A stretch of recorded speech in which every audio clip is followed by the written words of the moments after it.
প্রিয় দর্শক, স্বাগত জানাচ্ছি আগামীর বাংলাদেশ অনুষ্ঠানে। আশা করি আপনারা ভালো আছেন, সুস্থ আছেন।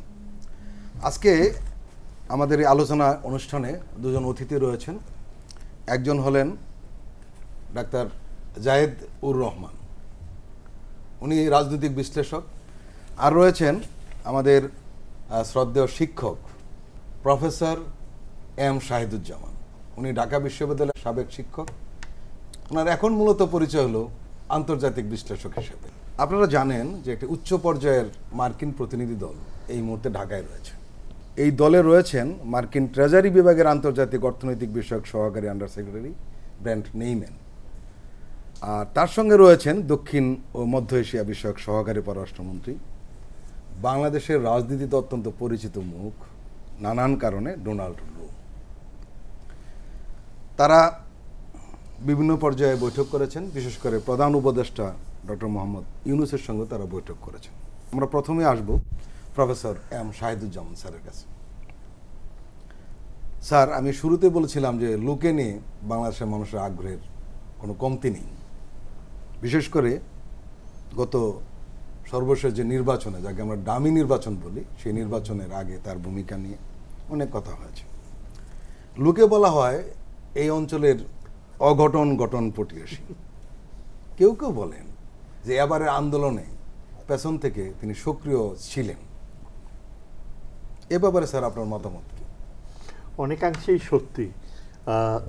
ডোনাল্ড লু কিন্তু খুবই ডিসাইসিভ একজন পার্সন। মানে তিনি সরাসরি বিষয়ের প্রতি তার যে আনুগত্য, তার যে মূল্যবোধ, সেটাকে যে ধারণ করেন এবং তার প্রতি অনুগত থাকেন, তার প্রমাণ আমরা পেয়েছি তার এই দীর্ঘ অভিজ্ঞতায়। পাকিস্তানের বেলায় তার যে মার্কিন স্বার্থকে রক্ষা করার ক্ষেত্রে তিনি যে দৃঢ় অবস্থান নিয়েছেন, সেটা হয়তো ইমরান খানকে অনেকাংশেই তার প্রতি বীতশ্রদ্ধ করে তুলেছে। কিন্তু তারপর তিনি জেন্টলম্যান, তিনি কিন্তু দক্ষিণ এশিয়ায় ভারত, বাংলাদেশ সহ অন্য দেশগুলোর ব্যাপারেও কিন্তু আমেরিকান স্বার্থকে কনসিস্টেন্টলি একই বিশ্বাস প্রক্রিয়ার মাধ্যমে বজায় রেখেছে। যার ফলে বলা যায় যে অ্যাজ অ্যান আমেরিকান ডিপ্লোম্যাট তিনি সাকসেসফুল হয়েছে। বাংলাদেশের ব্যাপারে তার এই অঘটন শব্দটা ঘটানো, এটা আমার মনে হয় ইনজাস্টিস করা হয় তার প্রতি। সে মোরাল ও ethical point of view American foreign policy, যেটা অনেক ক্ষেত্রে দুষ্প্রাপ্য হয়ে ওঠে, সেই মূল্যবোধটাকে সামনে রেখেই কিন্তু তিনি নড়েছেন। এখন কেউ বলতে পারেন যে ইমরান খানের বেলায় তো হি ডেভিয়েটেড। ইমরান খানের বেলায় কিন্তু আমেরিকান ফরেন পলিসি কন্ডাক্ট করা তখন ডোনাল্ড লুর চোখে ডিফিকাল্ট হয়ে গিয়েছিল কিভাবে ডিল করবেন। কারণ ইমরান খানের একটা আলাদা স্টাইল ছিল, রাশিয়ার প্রতি তার আকর্ষণ জন্মেছে। তখন আমেরিকা রাশিয়ার ব্যাপারে অত্যন্ত ক্ষুব্ধ ছিল। ওই এমন একটা ঘটনার প্রবাহ ছিল তখন যে Donald Lu really unfairly became Imran's target. কিন্তু বাংলাদেশের বেলায় আমরা দেখি তার ভূমিকাটা এতই প্রশংসনীয়, এবং তার পাশাপাশি যারা স্টেট ডিপার্টমেন্টে রয়েছে তারাও কিন্তু ডোনাল্ড লুর প্রতি প্রচণ্ড আস্থা রেখেছে। আমার ধারণা ছিল যে মাস দুয়েক আগে যখন মনে হচ্ছিল যে ডোনাল্ড ট্রাম্প হয়তো নিশ্চিতভাবে আমেরিকার প্রেসিডেন্ট হতে যাচ্ছে এবং বাইডেনের ব্যাপারে অনেকটা নৈরাশ্যজনক পরিস্থিতি, আর ডেমোক্রেটিক পার্টি অনেকটা স্তিমিত হয়ে যাচ্ছিল, তখন কিন্তু রিউমার ছিল যে ডোনাল্ড লু সহ ভিক্টোরিয়া নুল্যান্ড আর অন্যান্যরা, এরা সবাই দেয়ার প্রবলি শপিং যে ডেমোক্রেটসদের আয়ু শেষ, তাদের হয়তো অন্য কোনো ক্যারিয়ার বেছে নিতে হবে। সো এই ব্যাপারটা তখন মনে হচ্ছে। কিন্তু হঠাৎ করে এই যে বাইডেন যখন সরে গেল, তখন আমরা দেখতে পাই যে স্টেট ডিপার্টমেন্টে এরা এই ডোনাল্ড লুর মতো অন্যরা একটা নতুন প্রাণ ফিরে পেল। এবং ফর্চুনেটলি বাংলাদেশের জন্য এটা ভালো সংবাদ।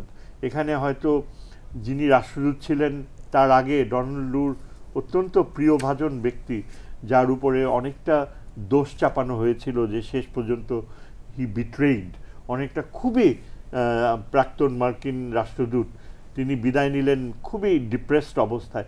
তাকে আর দেখা যাচ্ছে না। ডোনাল্ড লু কিন্তু দিল্লির চোখেও এখন ভিলেন হয়ে গিয়েছে। এই আমার যদ্দূর ধারণা তাকে খুব একটা ওয়ার্মলি রিসিভড হয়নি দিল্লিতে। এটা আমাদের জন্য ভালো। ঢাকায় উনি এসছেন যে এখানে তিনি ক্লিয়ারলি আমার মনে হয় স্পষ্টভাবে বুঝতে পারছেন বাংলাদেশের বাস্তবতা, এবং ডোনাল্ড লুর মনে কোনো সন্দেহ নাই যে চিফ অ্যাডভাইজার ইউনুস যে দায়িত্ব নিয়েছে আর বাংলাদেশের যে বর্তমান পরিস্থিতি, এটা হয়তো বাংলাদেশের গণতন্ত্রের ভবিষ্যৎকে রক্ষা করেছে। মার্কিন যুক্তরাষ্ট্র ও ডোনাল্ড লু বাংলাদেশের ব্যাপারে একটা অত্যন্ত আশাব্যঞ্জক দৃষ্টি নিয়ে অপারেট করছেন, এবং তার উল্লেখযোগ্য প্রমাণ হচ্ছে যে ডোনাল্ড লুর হয়তো এটা রুটিন ভিজিট হতে পারে, তিনি হয়তো এমন হতে পারে যে ঢাকা থেকে কাঠমান্ডুতে যাবেন বা কলম্বোতে যাবেন, হয়তো অন্য দুকে, কিন্তু যেটা বড় কথা সেটা হচ্ছে যে তার পাশাপাশি এমন একজন ব্যক্তি এসছেন যিনি ট্রেজারি ডিপার্টমেন্টের এমন একজন মাঝারি উচ্চ পর্যায়ের ব্যক্তি যিনি ডোনাল্ড লুকে একটা বড় সহযোগিতা করবে, এবং ডোনাল্ড লুর যে আশাব্যঞ্জক দৃষ্টিভঙ্গি বাংলাদেশের বেলায় থাকবে সেটার অনেকটা পরিপূরক হিসাবে কাজ করবে এই ভদ্রলোক। তার এই ভিজিটটা বোধহয় ছিল যে বাংলাদেশকে আশ্বস্ত করা এবং নতুন পররাষ্ট্র অ্যাডভাইজারের সাথে একটা মানে ভালোভাবে পরিচিত হওয়া এবং একটা নিশ্চয়তা দেয়া, আশ্বাস দেয়া যে ডোন্ট ওয়ারি, আমি দিল্লি থেকে এসেছি, that doesn't mean a thing. Doctor Zahidur Rahman, আমি জানি আপনি পররাষ্ট্র বিষয়গুলো, বিশেষ করে ভারত বাংলাদেশ রিলেশনশিপ, আমরা অনেকবার আপনার কাছে শুনেছি আপনি খুব গভীরভাবে দেখার চেষ্টা করেন। একই সঙ্গে সেখানে আমেরিকার প্রসঙ্গ আসে, সেটাও আপনি দেখার চেষ্টা করেন।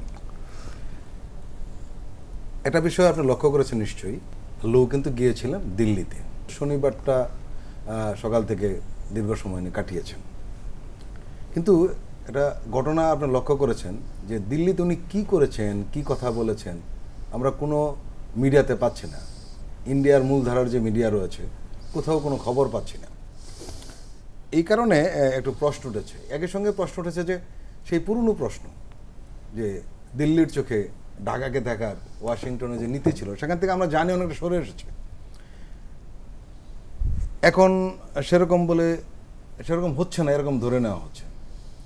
আপনার কাছে আমার প্রশ্ন যে দিল্লিতে আসলে উনি কি করতে পারেন, দিল্লির চোখে ঢাকাকে দেখার যে প্রবণতা, সেখান থেকে আমেরিকা কি সত্যি সত্যি সরে এসেছে? দিল্লির চোখে ঢাকাকে দেখার থেকে সরে আসা, তার মানে আপনার কথার মধ্যেই আছে দিল্লির চোখে ঢাকাকে দেখা হচ্ছিল। এটা আমরা সবাই জানি 9/11-এর পর সন্ত্রাস বিরোধী বা সন্ত্রাসবাদ বিরোধী যুদ্ধের নামে সাউথ এশিয়াকে ভারতের এক ধরনের কথ্য ভাষায় যদি বলি তালুকদারির মতো দেওয়া হয়েছিল। ভারত এই অংশটা দেখভাল করবে এবং ভারত চেয়েছে তুমি যদি আমাকে অ্যালাই মনে করো, আমি এখানকার রিজিওনাল পাওয়ার, আমাকে দিয়ে তুমি কাজগুলো করো।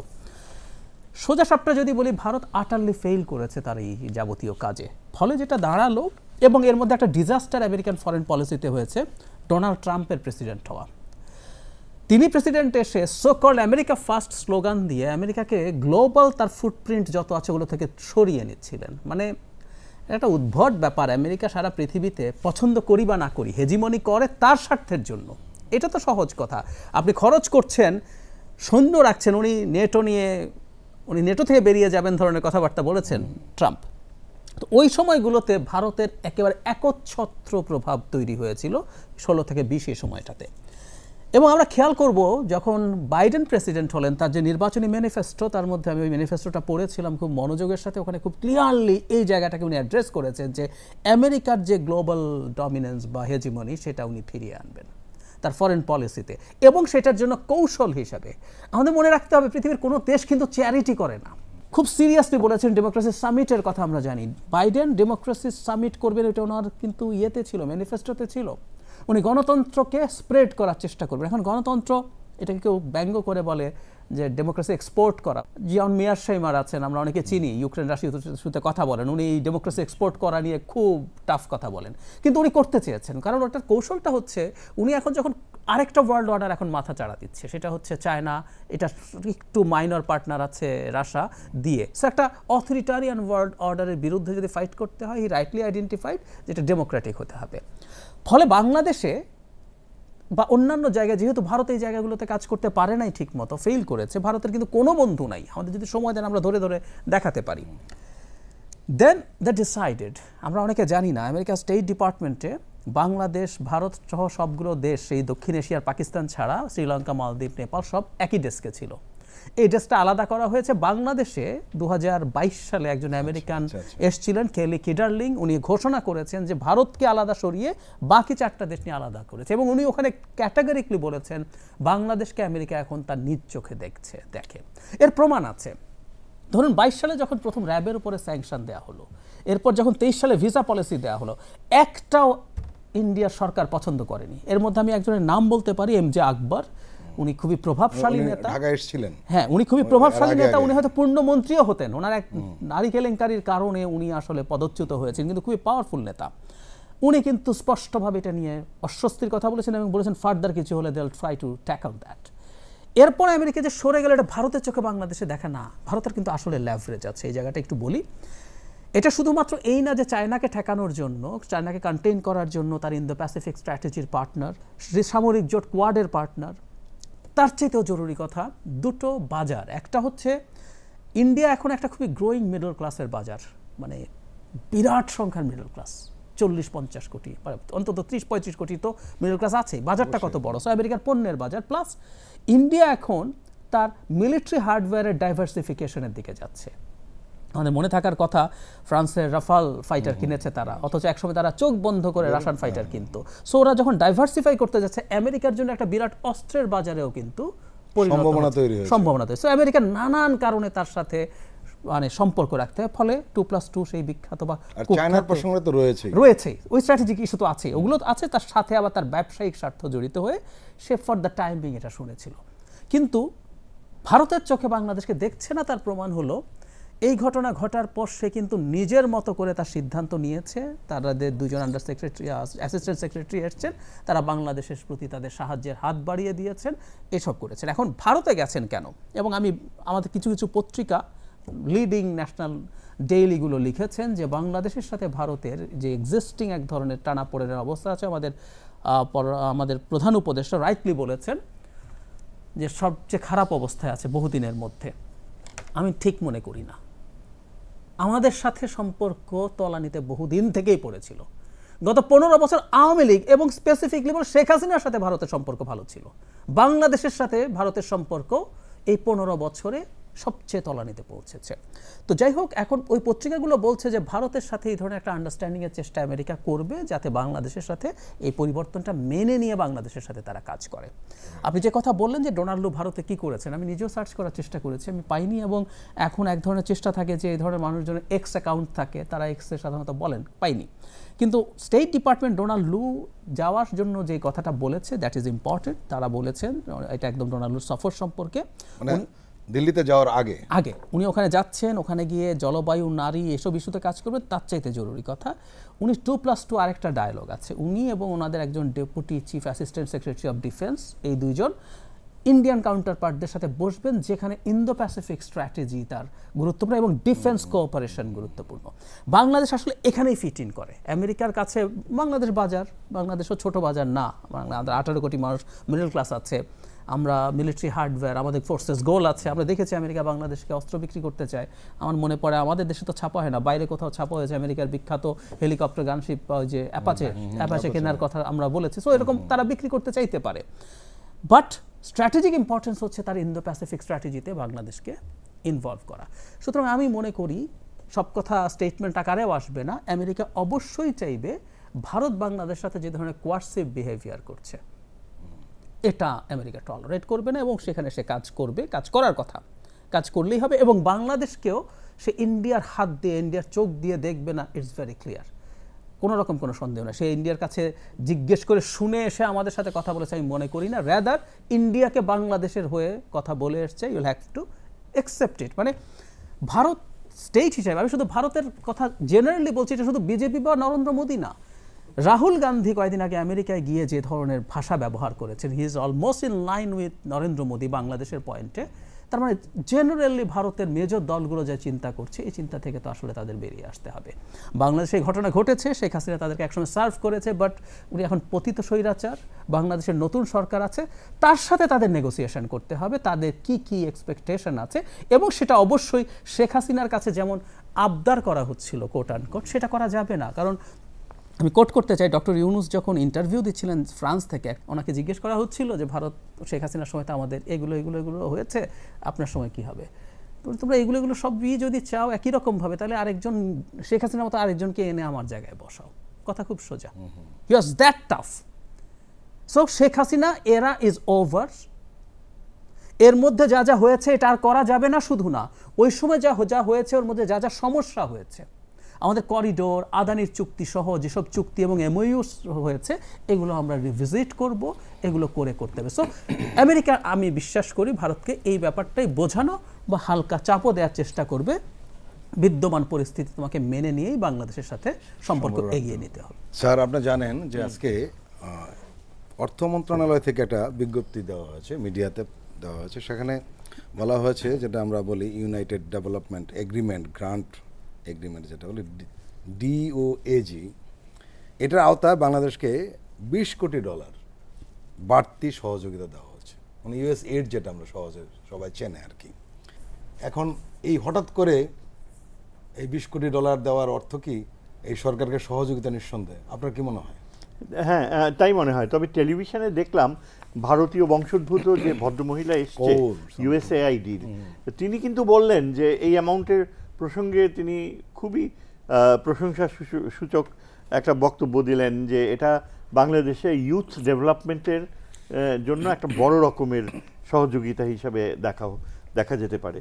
এখন এটা কি রিয়েলি ইজ ইট কনফাইন্ড, এটা কি এই ইউথ ডেভেলপমেন্ট এর মধ্যে কনফাইন্ড থাকবে, নাকি এই $20 কোটি আরও ওয়াইডার একটা কোনো বিষয়ে কাজে লাগবে?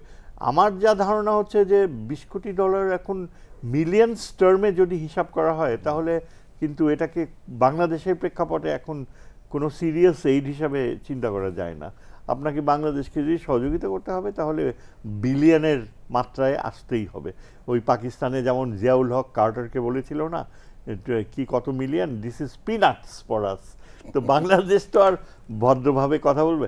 তবে এটা একটা সিম্বলিক আমার মনে হয়, যে আমেরিকানরা মনে করে যে ভারত যেখানে প্রচুর প্রোপাগ্যান্ডা চালাচ্ছে যে বাংলাদেশকে কি এখন আমাদেরকে টেনে তুলতে হবে, বাংলাদেশের ইকোনমি ব্যাংক্রাফ্ট হয়ে যাচ্ছে, এই ধরনের চিন্তাধারাকে ডিসকারেজ করার জন্য আমার মনে হয় এটা একটা সিম্বলিক জেস্চার।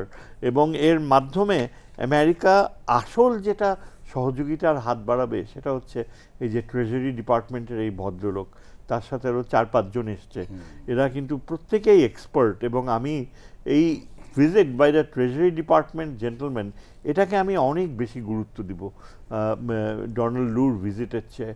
কেননা এর সাথে জড়িত রয়েছে বাংলাদেশের মানে একটা বড় অ্যামাউন্ট যে বাইরে চলে গিয়েছে, এবং যারা মানি লন্ডারিং করেছে মার্কিন যুক্তরাষ্ট্রে, যে যারা সেটেল করেছে, এদেরকে ডিটেক্ট করার জন্য আমাদের বোধহয় বাংলাদেশ ব্যাংকের গভর্নরের রোল ছিল, আর একটা হচ্ছে ওই সালেউদ্দিন সাহেব, যিনি তার রোল ছিল ইউনুস, প্রফেসর ইউনুসের জন্য যে অ্যাম্বাসেডর একজন উনি অ্যাপয়েন্টমেন্ট দিয়েছেন ইন্টারন্যাশনাল অ্যাফেয়ার্স দেখার জন্য। এই ভদ্রলোক, হি ইজ অ্যাবসলিউটলি আউটস্ট্যান্ডিং। সে এত এগিয়ে গিয়েছে, স্পেশালি অন মনিটরিং। সিদ্দিকের কথা বলছেন?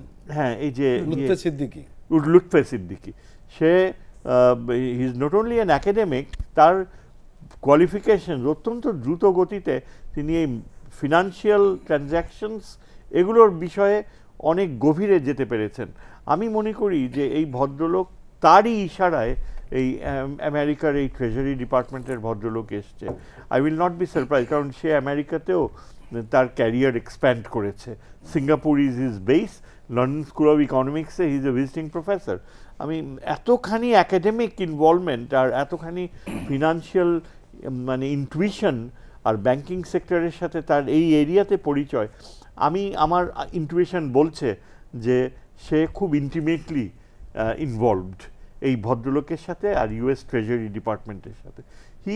সে অনেকটা লো প্রোফাইল মেনটেন করেছে, তার কথা কিন্তু আমরা কেউ শুনছি না, শুধু এটা কয়েকদিন আগে অ্যানাউন্স করা হয়েছে হি ইজ জয়েন্ট, এবং সে বসে যে কাজ করছে আই থিঙ্ক, আমি যা দেখলাম কালকে একটা ইন্টারভিউ দেখলাম আমাদের বাংলাদেশ ব্যাংকের গভর্নরের, এবং তার যে কনফিডেন্স রিকভারির ব্যাপারে, এটা আমার কাছে, আর টেকনোলজি এখন এতদূর অগ্রসর হয়েছে, কাজে এই যে 5-man টিম, এদের মেইন আমার মনে হয় ফোকাসটা হচ্ছে যে এই যে টাকাগুলো কীভাবে ফেরত আনা যায়, তারপর আমেরিকান যে অ্যাসেসমেন্ট আমাদের ইকোনমি সম্বন্ধে।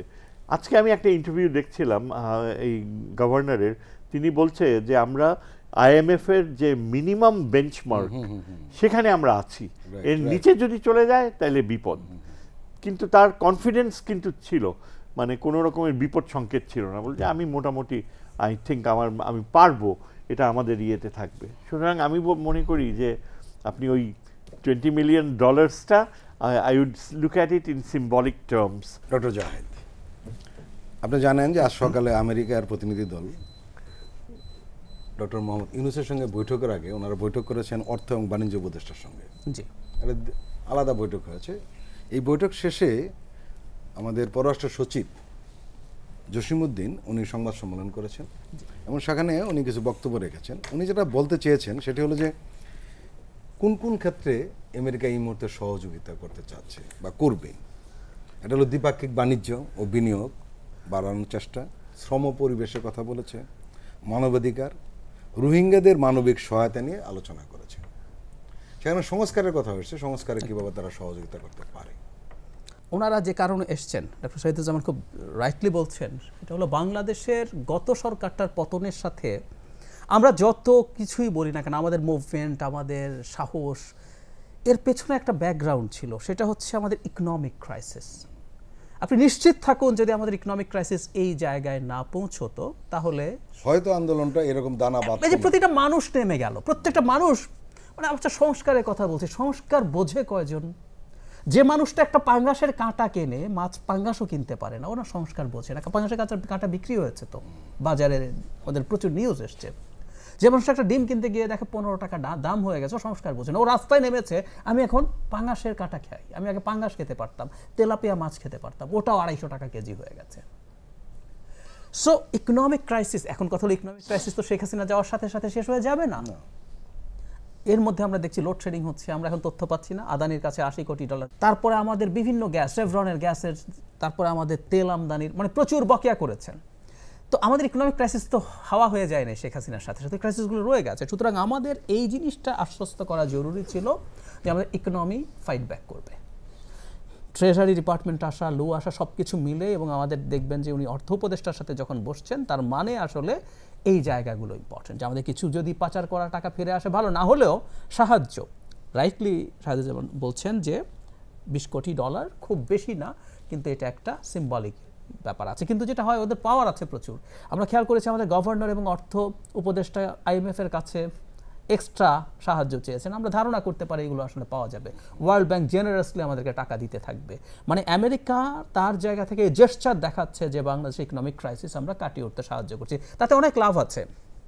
ইকোনমিক ক্রাইসিস যদি আপনার কাটিয়ে ওঠার সম্ভাবনা হয়, তখন আপনি আদার সোর্সেস থেকে লোন বেটার পাবেন, এবং আপনার যদি ডলারের যে প্রাইস আছে সেটা যদি খুব বেশি ফল না করে, তাহলে এই স্টেবল মার্কেটটা আপনাকে নতুন লোন দিতে লোকজন আসবে। আপনার ক্রেডিট র্যাঙ্কিং বলে পৃথিবীতে তিনটা কোম্পানি আছে, অলরেডি কিন্তু ডলারটা দামটা অনেকটা স্থিতিশীল হয়ে আসছে। এক্স্যাক্টলি, অনেকটা আস্থা থাকা বাজার কিন্তু ডলার নরমালি পাওয়া যাচ্ছে, যেটা একেবারে ক্রাইসিস ছিল। এবং আমি জানিয়ে দেই আপনাদেরকে, এলসির যে আগে মার্জিন 100% ছাড়া এলসি খোলা যাবে না এগুলো কিন্তু তুলে ফেলা হয়েছে। তার মানে আমরা কমফোর্টেবল সিচুয়েশনে আসছি।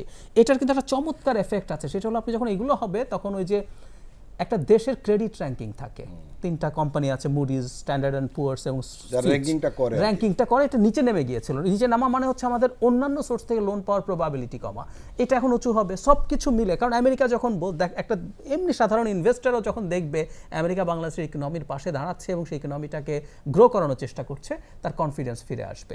এখানে যে ক্ষেত্রগুলোর কথা বললেন, এবং যতগুলো, যেমন ধরুন জলবায়ু নিয়ে তারা কাজ করবেন বলছেন, বা এখানে ইউথ ডেভেলপমেন্টের জন্য বলছেন, এখানে আমাদের একটা জিনিস মনে রাখা দরকার, কোন কোন খাতে আমরা টাকা পাবো, সেটা জরুরি কথা আমরা যদি ফরেন কারেন্সি পাই, যে খাতেই পাই না কেন আমার ফরেন কারেন্সির রিজার্ভের উন্নতি হয় ওটায়। ধরুন আমি ইয়ুথ ডেভেলপমেন্টের জন্য যদি টাকা পাই, সেই টাকা আসলো $20 কোটি, আমার যদি এই টাকাটা আমাদের অভ্যন্তরীণ বাজারের লোকাল মুদ্রায় খরচ করতে হয়, আমরা কিন্তু যাবতীয় খরচ বিভিন্ন ক্ষেত্রে আমরা লোকাল মুদ্রায় করবো, কিন্তু আমার $20 কোটি আমার রিজার্ভে চলে আসে। ঠিক একইভাবে জলবায়ু সহ আর যা যা ক্ষেত্রে যদি আমরা মোদ্দা কথা হচ্ছে আমাদের এখন ফরেন কারেন্সি পাওয়া দরকার। হ্যাঁ, এটা আমি একমত যে আমরা এটা কোথায় খরচ করতে পারি সেটাও দেখব, বাজেট সাহায্য হয়তো আছে, জ্বালানির জন্য আছে, সেটা করব, কিন্তু এগুলো যদি আসে সেটা নিশ্চিতভাবে আমাদেরকে হেল্প করবে।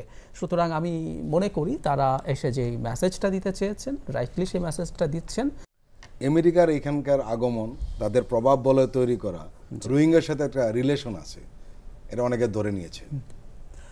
খুবই জরুরি। আমি প্রাথমিক সংকটটার কথা বলি। আমি তো মনে করি রোহিঙ্গা শেখ হাসিনা বাংলাদেশে একটা ডিলের পার্ট হিসাবে ঢুকতে দিয়েছেন। আই রিপিট, ডিলের পার্ট হিসাবে। ওটা 17 সালে হয়েছিল, মনে আছে?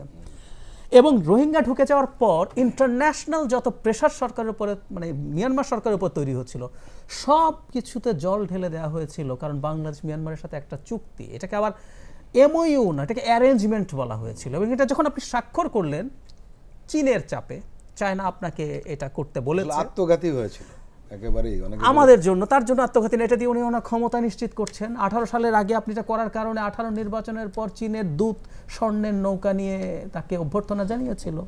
সো সে ট্রেডেড অফ, আমরা বারবার বলছি, শুধু ভারতের কথা বলি, আপনি বিভিন্ন জায়গায় আপনি ট্রেড অফ করেছেন।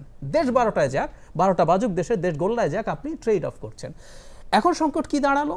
ওনার সম্ভবত নোবেলেরও স্বপ্ন ছিল, কেউ কেউ বলেন নতুন করে এই আশ্রয় দিয়ে তিনি যদি পারেন নোবেল পাবেন ইত্যাদি ইত্যাদি, কিন্তু হয়নি। মাদার অফ হিউম্যানিটি বা অনেক কিছু আমরা শুনেছিলাম তখন, মাদার অফ জেনোসাইড, এটা করে এক্স্যাক্টলি। এবং এটা করে এখন আমাদের এই সংকট, এখন মূল বিপদ কোথায় হয়েছে? আন্তর্জাতিক একটা ইস্যুতে ফোকাস খুব বেশি দিন থাকে না। পৃথিবীতে শরণার্থী বা ক্রাইসিসের কথা, রোহিঙ্গার চেয়ে অনেক বেশি ক্রাইসিসে আছে আরও অনেক দেশের মানুষ। গাজায় কি হচ্ছে, ইয়েমেনে ওভার দ্য ইয়ার্স ওখানে চলছে, ইউক্রেনে ক্রাইসিস হচ্ছে।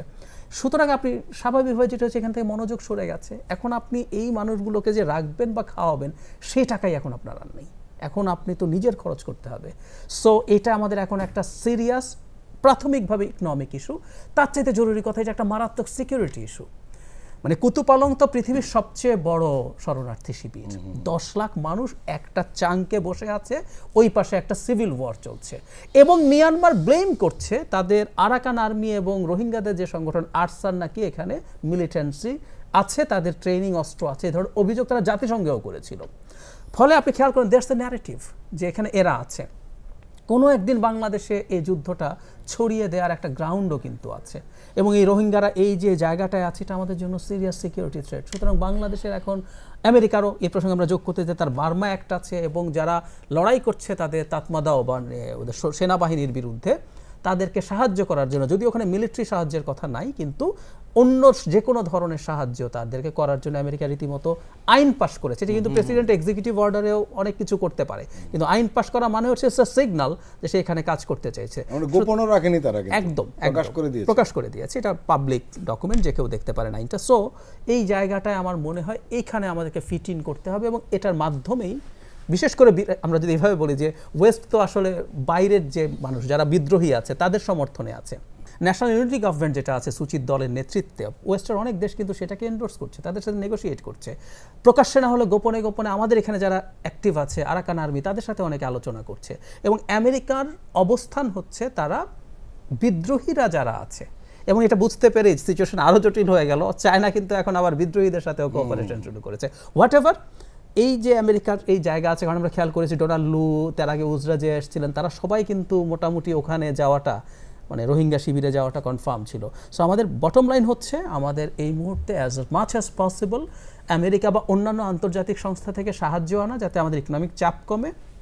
আর হচ্ছে এটা সংকটটা সমাধানের জন্য, কারণ চায়নার সাথে ইন্ডিয়ার সাথে সরকার অ্যাপারেন্টলি নানান কিছু করেও এটার সমাধান হয়নি। Will have to look for another way.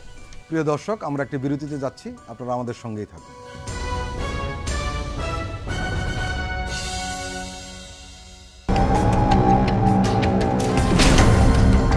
ফ্যাসিবাদের দিনলিপি, প্রযোজনা আফরোজা সুলতানা ও আল মামুন, দেখবেন প্রতি রবি থেকে বৃহস্পতিবার সন্ধ্যা 7টায়।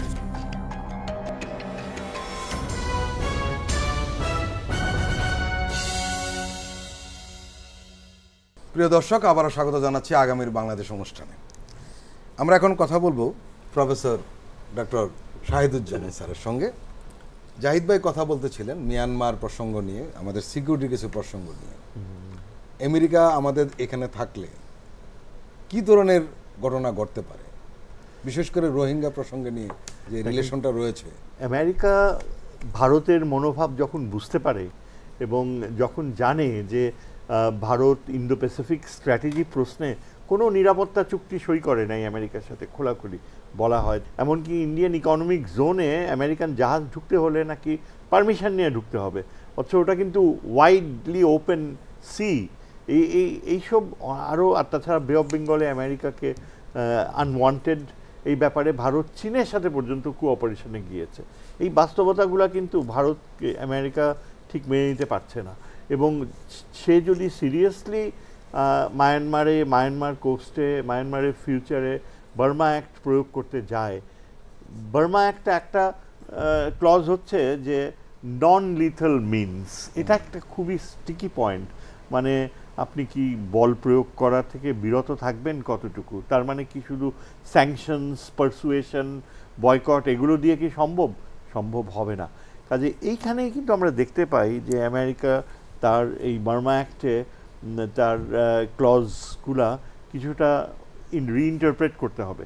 এখন বাংলাদেশের ব্যাপারে যা শুনেছি অনেক আগে থেকে, হাসিনার গভর্নমেন্ট, যেটা আগেরকার গভর্নমেন্ট ছিল, তাদের যে পলিসি ছিল, ইটস টোটালি মানে একটা টাটমাডর উপরে সমস্ত আস্থা রাখা, চীনের কথায় চীনই সব কিছু সলভ করে দিবে, এবং অন্যান্য যে ওয়ারিং ফ্যাকশনসগুলা বা আমেরিকার সেখানে যে একটা রোল আছে সেটাকে মিনিংফুল করা, সেখানে কোনো আকর্ষণ ছিল না। আমার মনে হয় যে আমেরিকা যে এই হাসিনা সরকারকে বিতাড়িত করেছে তার একটা মৌলিক অরিজিনাল কারণ হচ্ছে বার্মা অ্যাক্টে বাংলাদেশ আন্ডার হাসিনা অপ্রাসঙ্গিক, এবং আমেরিকা কিছুতেই কিন্তু চাইবে না যে এই সেকেন্ড এক্সিস যে চায়না মালাক্কা স্ট্রেটসে ঢুকবে বে অফ বেঙ্গল দিয়ে, এই সেকেন্ড এক্সিসটা অ্যালাউ করা যেতে পারে। আমেরিকা নিশ্চিত হতে পারছে না যে ইন্ডিয়ার সাথে চায়নার কী ধরনের গোপন আলোচনা হচ্ছে নর্থে হিমালয়ান রিজিয়নে, আর বে অফ বেঙ্গলের যে গেটওয়ে, যেখানে ইন্ডিয়া চায়নাকে প্রয়োজন তার কালাদান প্রজেক্টের জন্য।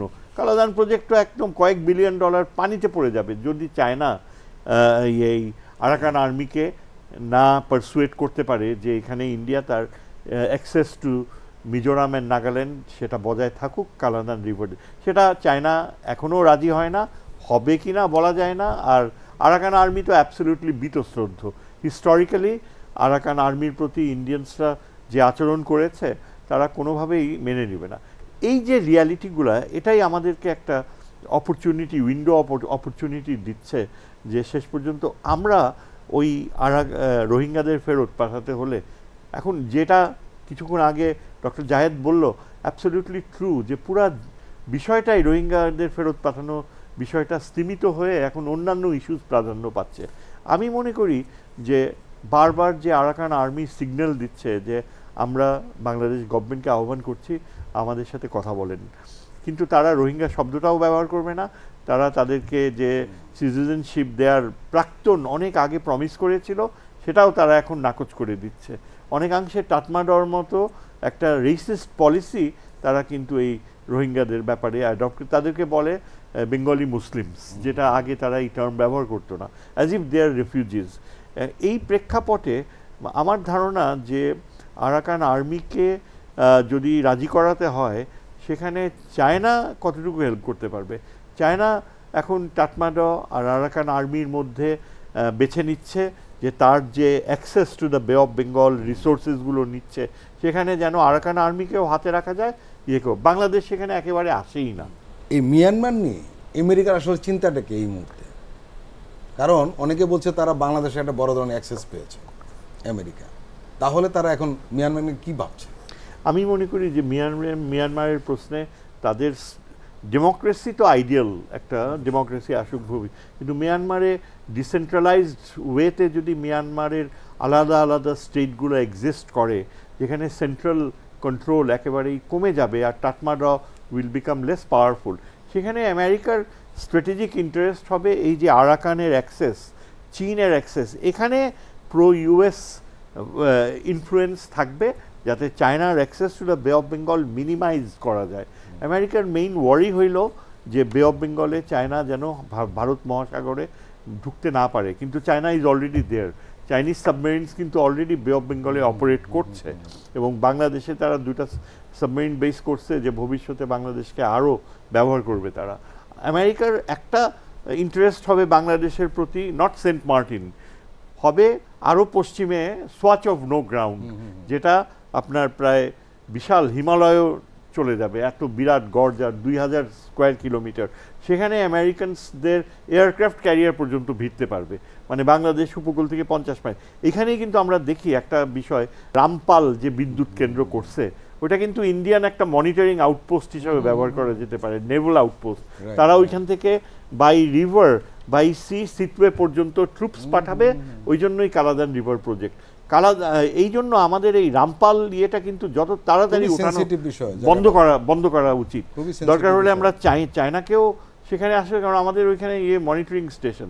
আমেরিকান ইন্টেনশন, যেটা আপনার প্রশ্ন ছিল, হচ্ছে যে এখানে বাংলাদেশকে যদি ব্যবহার করা যায়, তারা সবচেয়ে বেশি যেটা চায় বাংলাদেশের বুটস অন দ্য গ্রাউন্ড, মানে বাংলাদেশের মিলিটারি যদি প্রয়োজন হয় ওই আরাকানে তারা ব্যবহার করবে, আসবে। এবং এইখানে আমি দেখি আমাদের ফরেন সেক্রেটারি তৌহিদ, সে কিন্তু খুব ইন্ট্রোভার্ট। সে একদিন প্রেসের কাছে সে বলেই বসছে যে আমরা আমেরিকাকে বলবো যে তারা যদি ফেজ বাই ফেজ রোহিঙ্গাদের ফেরত নেয়। এটা আমার কাছে এত আত্মঘাতী মনে হয়েছে। This is the last thing. আমেরিকানরা কয়েক হাজার নিয়েছে, কিন্তু তার বেশি যদি আমরা আশা করি, এখন আমেরিকান ইলেকশন টাইমে absolutely the US is oppose to any sort of immigrants, number 1। Number 2, আমরা রেফিউজি কনসেপ্টই অ্যাকসেপ্ট করিনি। আমরা অলওয়েজ, আমাদের পলিসি ছিল যে রোহিঙ্গারা ফেরত যাবে, এবং তাদেরকে যদি থার্ড কান্ট্রিতে পাঠানোর কথা বলা হয় তাহলে জীবনেও তারা আর এই দেশ ছাড়বে না। সুতরাং আমার ধারণা হচ্ছে যে আমার foreign adviser, he must take the opinion of other sources.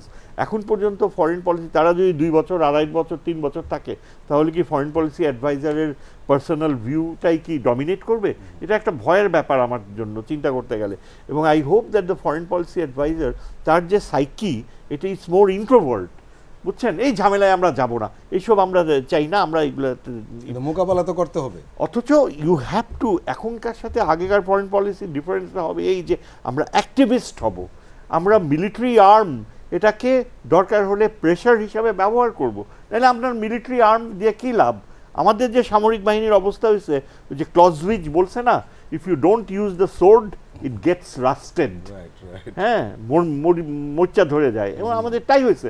It has become a consumer military culture, corporate military culture. Corporate military culture থেকে বের করে আনতে হলে আমাদেরকে আমেরিকান ফর্মুলা গ্রহণ করতে হবে, এবং foreign policy adviser must change his attitude. এই ব্যাপারে আমার যে তার যে সঙ্গী, যে সিকিউরিটি অ্যাডভাইজার যিনি আসছেন, he is also of the same mental mould, বুঝছেন? যতটুকু সম্ভব দূরে থাকো, এইসব ঝামেলায় যাওয়ার দরকার নাই। অথচ আমাদের দরকার রোহিঙ্গা প্রশ্নে আমেরিকার সাথে একটা অ্যাক্টিভিস্ট ফরেন পলিসি দরকার। ডক্টর মোহাম্মদ ইউনূসের সঙ্গে আমেরিকার প্রতিনিধি দলের যে বৈঠকটা হয়েছে, সেখানে কিছু বিষয় এসছে। সেখানে কিন্তু কয়েকটা কথা বলেছেন যে ওনারা যে কাজটা মানে সাপোর্ট করবেন, সেটা হলো যে রিবিল্ড দ্য কান্ট্রি, আর সবচেয়ে একটা ক্যারি আউট ভাইটাল রিফর্মসের কথা বলেছে। আর সবচেয়ে যেটা বলেছে যে পাচার হয়ে যাওয়া যে সম্পদ ওনার ফেরত আনার ব্যাপারে সহযোগিতা চেয়েছে। এটা অনেকেরই আগ্রহ ছিল, হাজার হাজার কোটি টাকা পাচার হয়ে গিয়েছে। ধন্যবাদ। আমি আসবো, একটা জিনিস একটু ছোট ক্ল্যারিফাই করি। খুব ইন্টারেস্টিং একটা জায়গায় ডক্টর শহীদুজ্জামান ঢুকেছেন, সেটা হলো মিয়ানমারে আমেরিকার ইন্টারেস্টটা কি। ম্যাপ ছাড়া জিও পলিটিক্স নিয়ে আলোচনা ইজ রিয়েলি ভেরি টাফ। যারা দেখেছেন তারা জানেন, না হয় একটু দেখে নেবেন। মালাক্কা স্ট্রেইটের কথাও ডক্টর জামান বলেছেন। মালাক্কা স্ট্রেইট হচ্ছে একটা ন্যারো স্ট্রিপ অফ সি, যেটা মালয়েশিয়া এবং ইন্দোনেশিয়া সুমাত্রার মাঝখান দিয়ে, এবং মাথায় আবার মালয়েশিয়ার মাথায় সিঙ্গাপুরও আছে। এগুলোকে স্ট্র্যাটেজিক চোক পয়েন্ট বলে। মানে এটা এত ন্যারো সি, আপনি কোনো একটা যুদ্ধ যদি লাগে, চায়নার যত শিপ আছে, এবং শুধু চায়না না, ওই সাউথ চায়না সি হয়ে কোরিয়া, জাপান সব কিন্তু এদিকে গেলে আপনার কম পথ হয়, যা অন্যদিকে ঘুরে যাওয়া যাবে না তা না, ঘুরে যায়। আমাদের মনে আছে না এই যে হৌথিরা যখন অ্যাটাক করা শুরু করলো, বাবাল মানদেব দিয়ে আসতো ঘুরে, রেড সি যখন প্রবলেম হলো সুয়েজ ক্যানাল ইউজ করা, পুরো আফ্রিকা ঘুরে, আমাদের 10 দিন বেশি লেগেছে, খরচ বেড়েছে। সো এই চোক পয়েন্টটা থেকে বাঁচার জন্য চায়না কতগুলো অল্টারনেটিভ পথ খোঁজার চেষ্টা করেছে। মিয়ানমারের এখানে একটা ডিপ সি পোর্ট ওরা করেছিল, কিয়াকফিউ। এটা করে এখানে শুধু না, এখান থেকে সরাসরি পাইপলাইন, তাদের জ্বালানির পাইপলাইন তাদের চায়নার মেইনল্যান্ডে গেছে মিয়ানমার হয়ে। উদ্দেশ্য কি? ওটা যেহেতু আরও পরে, যদি ওখানে কোনো রকম সমস্যা হয় ও আগেই যাতে নিতে পারে। এরকম আরেকটা পথ আছে, সেটা হলো পাকিস্তানকে তারা একটা বিরাট অর্থনীতির উন্নয়নের স্বপ্ন দেখিয়ে সিপিইসি বা চায়না পাকিস্তান ইকোনমিক করিডোর, সিপেকো বলে, বানিয়েছে, যেটা পাকিস্তানের গোয়াদার পোর্ট দিয়ে সরাসরি ওদের শিনজিয়াংয়ে ঢুকে যায়। সো ওরা এই অল্টারনেটিভ পথগুলো খোলা, কারণ ওর ওই চোক পয়েন্টের টেনশনটা কিন্তু আছে। সো আমেরিকা যেটা চাইবে সেটা হচ্ছে এই যে রাখাইন বা আরাকান প্রভিন্স, এটা চায়নার খুব নিয়ন্ত্রণে যাতে না থাকে, সহজ অঙ্ক, সো দ্যাট ওর এই অল্টারনেটিভ একটা পথ বন্ধ হলো। একইভাবে ওইদিকে, সো এই ঘটনাগুলো সামনে ঘটবে। এটা ঘটা ভালো কি খারাপ is a different debate, but it happens. পৃথিবীতে যখন একটা সুপার পাওয়ার টপে থাকে, আরেকটা সুপার পাওয়ার মাথা চাড়া দিয়ে ওঠার চেষ্টা করে, তাদের সংঘাত অনিবার্য। সেটা যুদ্ধ হবে কিনা ফুল ফ্লেজেড ডিফারেন্ট ডিসকাশন, কিন্তু সংঘাত হবে। কোনো মানে রুলিং পাওয়ার আরেকটা পাওয়ারকে উঠতে দেন, এটা রীতিমতো একাডেমিক কাজ আছে। গ্রাহাম অ্যালিসন বলে একজন প্রফেসর আছেন শিকাগো ইউনিভার্সিটি, থুসিডিডিডাস ট্র্যাপ বলে উনি বলছেন, সেই স্পার্টা আর এথেন্স, গ্রিসের সিটি স্টেটের মধ্যে স্পার্টা ছিল সবচেয়ে উন্নত, এথেন্স উন্নত হতে যাচ্ছিল। তখন উনি কিন্তু বলছেন যে এটার কারণেই এদের যুদ্ধ হবে, and it happened. Peloponnesian war যেটা, সেটা আসলে এই কারণেই হয়েছে।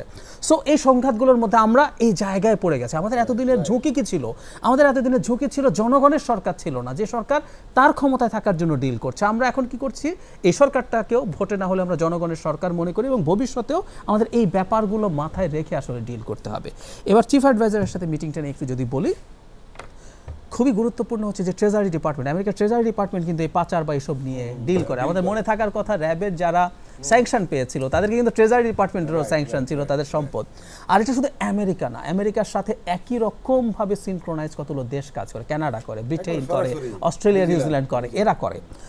সো বিভিন্ন জায়গায় যে সম্পদ গেছে, আমরা আশা করতে পারি process will be a bit faster. আমরা খুব ম্যাজিক আশা করা ঠিক হবে না, কিন্তু ওদের কিন্তু লিগ্যাল এবং judicial system is very strong. আপনি চাইলেই কালকে ধরে পাঠিয়ে দিতে পারবেন না, কিন্তু দুটো কাজ হবে। একটা হলো তাদের দিক থেকে সেটা ফেরত পাঠানো, এবং পাচার হওয়ার প্রবণতা যাতে কমে সেটা হয়, এটা অসাধারণ ব্যাপার হবে। কিছু যদি আসে, অন্তত আমরা আমাদের সোসাইটিতে এই মেসেজ এই সরকার দিতে পারবে যে আমরা আগের যত অপরাধ আছে সেগুলোর পাল্টা ব্যবস্থা নেওয়ার চেষ্টা করছি। আরেকটা জিনিস যেটা তারা সংস্কারের কথাও বলেছেন, বাংলাদেশের যে একটা রিফর্ম প্রয়োজন বিভিন্ন সেক্টরে, তারা সেটার পাশে আছেন। আমার মনে হয় যে আমি এইভাবে বলে ফেলা ভালো, আমি গত ইলেকশনের আগেও যখন আমেরিকা স্টেপস নিচ্ছিলেন, তখন আমি একটা কথা খুব ক্লিয়ারলি বলেছি। আমাকে অনেকে, তখন তো প্রতিপক্ষের লোকজনও আসতেন, তারা বলতেন আমেরিকার সাহায্য মানে চান, আমেরিকা সাহায্য করলে আপনারা খুশি হন, সাম্রাজ্যবাদ ইত্যাদি ইত্যাদি। পৃথিবীতে আসলে কোনো চ্যারিটি নাই। আমি তখন সরাসরি বলতাম যে ভারতও আমাদেরকে মুক্তিযুদ্ধে সাহায্য করেছে, কারণ পাকিস্তান ভেঙে দিতে চেয়েছে, আমাদের সাথে কোনো রকম কোনো চ্যারিটি করতে আসেনি। আমরা নিলাম কেন? কারণ ওর চাওয়া আর আমার চাওয়া মিলে গেছে, সিম্পলি এখন ব্যাপারটা তাই। সুতরাং আমেরিকা এখন বাংলাদেশের ক্ষেত্রে নানা ক্ষেত্রে তার যে সহযোগিতা করছে, এবং ফ্র্যাঙ্কলি স্পিকিং আমেরিকার ইনফ্লুয়েন্সে যদি আমরা থাকি বা কিছু কাজ করতে থাকি, সেটা অন্তত এই সরকার, বাইডেন সরকার যা চাইছে, বাংলাদেশে যা চাইছে, সেগুলো আমাদের জনগণের পক্ষে আছে। ও গণতন্ত্রের কথা বলছে, ও মানবাধিকারের কথা বলছে, ও মত প্রকাশের কথা বলছে। র্যাবের স্যাংশনের আগে 2022 সালের ডিসেম্বরের আগে বিরোধী দলকে রাস্তায় এক ফোঁটা দাঁড়াতে পারছিল, কথা বলতে পারছিল? এক্সট্রা জুডিশিয়াল কিলিং ভোজবাজির মতো বন্ধ হয়ে যায়, জাদুর মতো। এর আগে 2700 হয়েছে এই সরকারের সময়। আমি এর আগে 2 বছর আমি হিসাব করেছি, সিনহা রাশেদের ক্ষেত্রে একটু কমেছে, আবার শুরু হয়েছিল।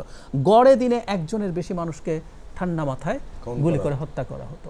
সো সব তো হয়েছে, সো আমাদের আছে, এবং এখনও যদি সামনে এই প্রভাবগুলো থাকে, আমি রাদার মনে করি যতদিন জনগণের পক্ষে সেটা আছে, উই শুড ওয়েলকাম দ্যাট।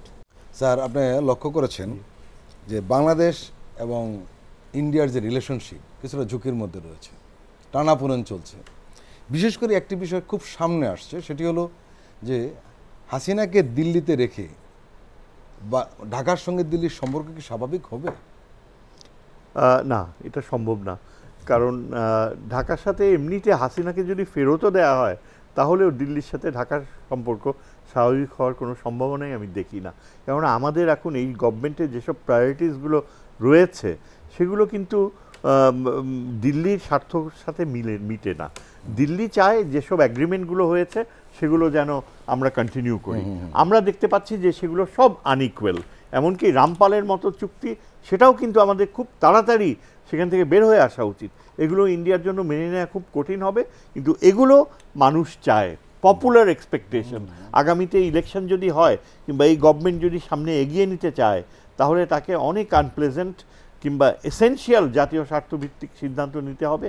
আমাদের সাথে অন্যান্য দেশের সাথে আমাদের নিরাপত্তার ধারণাকে, আমি যতদূর জানি ইরান, টার্কি, পাকিস্তান, ইন্দোনেশিয়া এইসব দেশের সাথে নতুন উদ্যোগ নেওয়া হচ্ছে সামরিক অস্ত্র ক্রয় করার জন্য, এবং এগুলো সবই ভারত প্রশ্ন তুলছে। কাজেই আমার ধারণা যে আমরা আমাদের জাতীয় স্বার্থর দিকে নিয়ে সামনে এগিয়ে যাব। ভারত কতদূর পারবে তার নিজের স্বার্থ অ্যাডজাস্ট করতে, এটা তার মাথা ব্যথা, আমাদের না। ডক্টর জাহিদ, আমি একটু অন্য টাইপের কোশ্চেন করবো এই রিলেশনে, যেটা অনেক সময় আলোচনা আসে না। সেটা হলো, আপনারা নিশ্চয়ই জানেন অন্যান্য দেশের সঙ্গে বাংলাদেশের রিলেশনশিপের ক্ষেত্রে দিল্লি বারবার বাধা দিয়েছে। উদাহরণ দিয়ে আমরা বলতে পারবো, আপনি নিজেও জানেন। সেই সম্পর্কগুলো কি এখন ডেভেলপ করার সুযোগ তৈরি হয়েছে? হ্যাঁ, আমি মনে করি না। তবে মানে খুবই কনফিউজিং জায়গা কেন, আমি ভারতের রাষ্ট্র হিসেবে, সরকার হিসেবে তারা যেসব বিহেভ করছে, মানে ধরুন শেখ হাসিনার সময় আপনি অনেক লেভারেজ পেয়েছিলেন, অন্যায়ভাবে অনেক কিছু পেয়েছেন।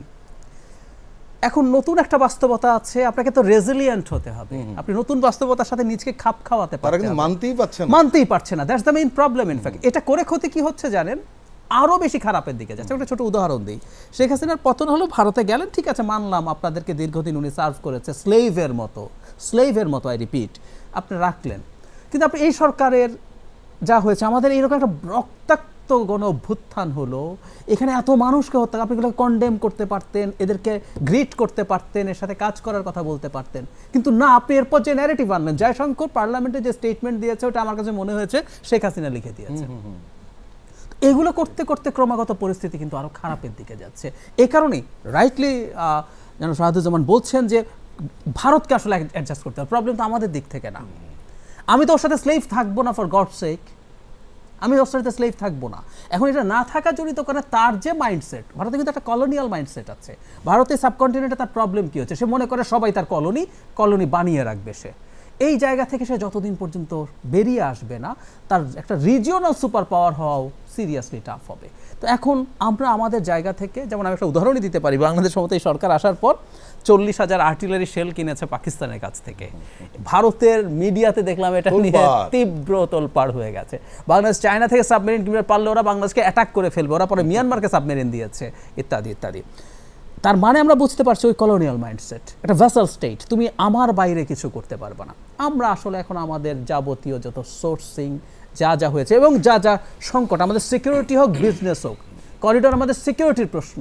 আপনি চিকেন নেক বাইপাস করার জন্য করিডোর যখন দেন, আপনি কিন্তু চায়নার সাথে প্রকাশ্যে শত্রু হয়ে যান। Don't do this. আমার কোস্টে ওদের রেডার আছে না, আমাদের এগুলো নিয়ে কথা বলতে হবে, যেটা আমার সিকিউরিটিকে প্রশ্নের মধ্যে ফেলে, এবং ভারতকে অ্যাডজাস্ট করতে হবে। আমি মনে করি এই সরকার এবং পরবর্তী সরকার, এই সরকার একটা বেঞ্চমার্ক মোটামুটি ঠিক করছে। পরবর্তী সরকার যেগুলো যদি কন্টিনিউ করে একই বেঞ্চমার্ক, ওরা আরেকজন শেখ হাসিনা পাবে আমার মনে হয় না। ধীরে ধীরে তাদের দেশেও কিন্তু, এটা একটা আসার জায়গা, তাদের দেশেও কিন্তু আলাপ শুরু হয়েছে। আমি দেখেছি মেইন স্ট্রিম, ওই বিজেপির দু একটা গদি মিডিয়া ছাড়া মেইন স্ট্রিম অনেক মিডিয়া কিন্তু এই আলাপগুলো করছে। জনগণের সাথে সম্পর্ক তৈরি হয়, রাষ্ট্রের সাথে করো, আগে ক্ষতি করেছো, খারাপ করেছো। রিসেন্টলি রাহুল গান্ধীর বক্তব্যে আমি হতাশ হয়েছি আমেরিকায়, কিন্তু শশী থারুরের বক্তব্য আবার, উনি একজন সিগনিফিক্যান্ট লিডার, তার মানে কংগ্রেসেও গুরুত্বপূর্ণ লিডার মনে করে রিঅ্যালাইনমেন্ট লাগবে। সো আমি আশা করি আমরা যদি থাকি এবং জনগণ যদি সরকারের সাথে থাকে, ভারতকে রিঅ্যালাইনমেন্ট টু সাম এক্সটেন্ট করতেই হবে। ডক্টর জাহিদুর রহমান এবং প্রফেসর শাহিদুজ্জামান, আপনার দুজনকে ধন্যবাদ আজকের অনুষ্ঠানে আসার জন্য এবং মূল্যবান বক্তব্য রাখার জন্য। প্রিয় দর্শক, আজকের অনুষ্ঠান আমরা এখানেই শেষ করছি। আপনারা এই দুজনের আলোচনায় এমন কিছু বিষয় জানতে পেরেছেন যেগুলো আসলে আমাদের জানার আগ্রহ ছিল। আমরা জেনেছি বাংলাদেশে যে আমেরিকান প্রতিনিধি দল এসেছে তারা কি করছে, এবং সেই বিষয়ে ওনারা একটা বিশ্লেষণধর্মী আলোচনা করেছেন। আমরা কথা বলেছি বাংলাদেশ সম্পর্কে আমেরিকার নীতি নির্ধারণ কি হতে পারে, কী ধরনের হতে যাচ্ছে, সেই বিষয়ে ওনারা আলোকপাত করেছেন। ওনারা বাংলাদেশের নিরাপত্তা নিয়ে কথা বলেছেন, এসেছে রোহিঙ্গাদের প্রসঙ্গ, এসেছে মিয়ানমার প্রসঙ্গ, আর এসেছে ভারত বাংলাদেশ রিলেশন নিয়ে। ওনারা এই বিষয়গুলো নিয়ে সুচিন্তিত এবং স্পষ্ট মতামত রেখেছেন। ওনারা কোনো কিছু রাগডাক রাখেননি, একেবারেই যা সত্য সেটাই বলার চেষ্টা করেছেন। আমার মনে হয় আপনারা এই আলোচনার মাধ্যমে চিন্তার একটা নতুন জগৎ তৈরি করতে পারবেন এবং নতুন ভাবনার একটা জন্ম দিবে বলে আমার বিশ্বাস। আপনাদের সবাইকে ধন্যবাদ। আপনারা ভালো থাকুন, সুস্থ থাকুন। আল্লাহ হাফেজ।